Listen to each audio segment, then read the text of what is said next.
I love Tom Brown. I grew up eating Tom Brown most mornings in Ghana with some granuts or peanuts, if you may. Quite delightful. But I never really liked that thin layer that would always form on top whenever it got cold.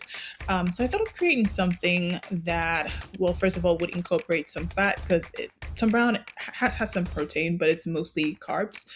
So to sort of balance it out, and since it's sweet anyway, figured I might make it a dessert. So since I'm familiar with creme brulee, I decided to create this recipe. So to start out, add 2 cups of heavy cream to a saucepan, and with 1 vanilla bean, just extract the seeds from the pod like so with your knife, and then just add it to your heavy cream base. So scrape, scrape, scrape, and then add the whole bean.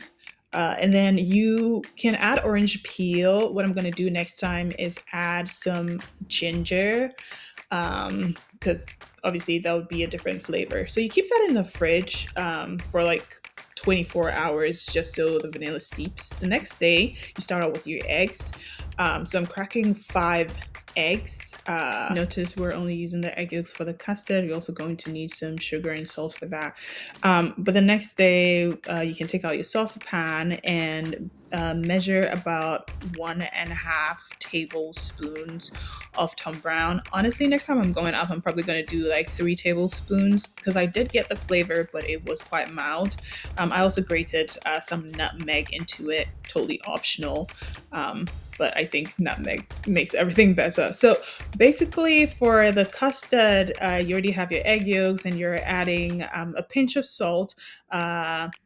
And 1/2 cup of sugar. I use monk fruits because it has a lower glycemic index. I use the monk fruits agave mostly to cook or bake for my baking recipes.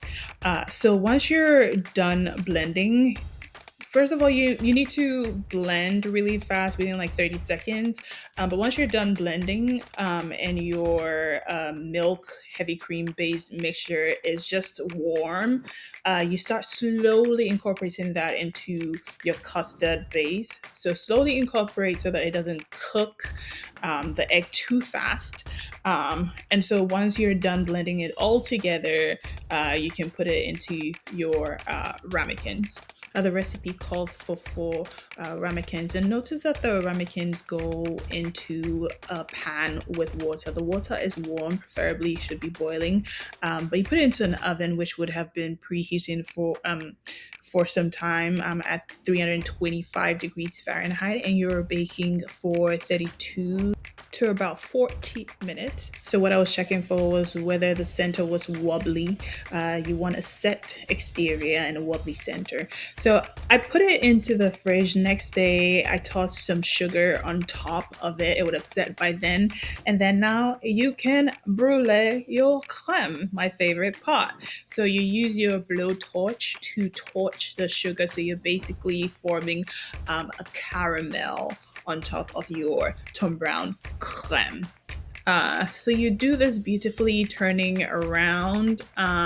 Depends on your preference. I find that the more it becomes dark, the crispier it is. So after you do this, you literally let it sit for a bit.